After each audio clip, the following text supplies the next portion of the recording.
రామ జననం. పూర్వం అయోధ్యలో దశరథుడు అనే పేరుగల ఒక గొప్ప చక్రవర్తి ఉండేవాడు. ప్రజలంటే ఆయనకెంతో ప్రేమ. వాళ్ళు ఆయనంటే అలా ఉండేవారు. ఆయన మహాపరాక్రమవంతుడు. పైగా చాలా మంచివాడు. జాలిగుండె కలవాడును. సాటి రాజులు కూడా ఆయన్ని గౌరవించేవారు. అంతేకాదు, దేవతలు కూడా గౌరవించేవారు. దేవతలు ఎవరా అని మీకు ఆశ్చర్యం కలుగుతుంది కదూ! వాళ్ళు దేవలోకంలో ఉంటారు. మంచివాళ్ళు. వాళ్ళకి ముసలితనం లేదు, మరణము లేదు. ఎప్పుడూ హాయిగా ఉండేవాళ్ళు. ఎప్పుడూ హాయిగా ఉండేవాళ్ళు అనడం సరికాదేమో. ఎందుకంటే మంచివాళ్ళు ఎప్పుడూ చెడ్డవాళ్ల వల్ల బాధలు పడుతూ ఉంటారు. చెడ్డవాళ్ళైన రాక్షసుల వల్ల దేవతలు బాధలు అనుభవిస్తూ ఉండేవారు. ఈ రాక్షసులు ఎవరో, వాళ్ళ రాజు రావణుడు అందరికంటే ఎలా బలవంతుడయ్యాడో తర్వాత చెప్పుకుందాం. మరి దశరథ మహారాజుకి ముగ్గురు రాణులుండేవారు. అందంగా ఉండేవారు. వాళ్ళని ఎంతో ప్రేమించాడు. ఆ రోజుల్లో కొందరు రాజులకు పలువురు భార్యలుండేవారు. దశరథుడికి అన్నీ ఉన్నాయి.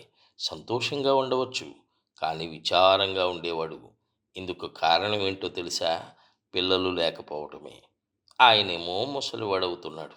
రాజ్య పాలనలోనూ, విపత్తుల నుంచి ప్రజలను కాపాడడంలోనూ తనకు సహాయంగా ఉండే కొడుకు కోసం ఆయన తపించిపోయాడు. పిల్లలు లేకపోవటం మూలాన ఆ ముగ్గురు రాణులు కూడా విచారంగా కనిపించేవారు. అయోధ్యలోని ప్రజలు అలాగే ఉండేవారు. ఈ ముసలిరాజు కనుక మరణిస్తే మన గతి ఏం కాను అనుకున్నారు వాళ్ళు. చాలా సంవత్సరాల పాటు సంతానం కోసం రాజు దేవుణ్ణి ప్రార్థించాడు. చివరికి దేవుడు ఆయన కోరికను తీర్చాడు. ముగ్గురు రాణులకు కొడుకులు కలిగారు.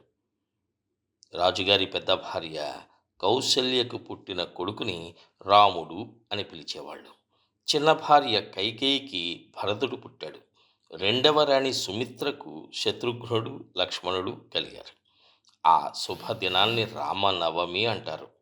ఆ రోజు రాముడు జన్మించాడు. రాజు, రాణులు ఎంతగానో సంతోషించారు. అది చూసి అయోధ్యలోని ప్రజలు ఆనందించారు. ఆనాడు అయోధ్యకు పండగ కళ వచ్చింది. ప్రజలు సంతోషం కొద్దీ ఆటపాటల్లో మునిగిపోయారు. నగరమంతటా దీపాలు వెలిగించారు. మరి నలుగురు అన్నదమ్ములు, దీని గురించి తర్వాత భాగంలో తెలుసుకుందామా? ధన్యవాదాలతో మీ నూజిళ్ళ సూరిబాబు.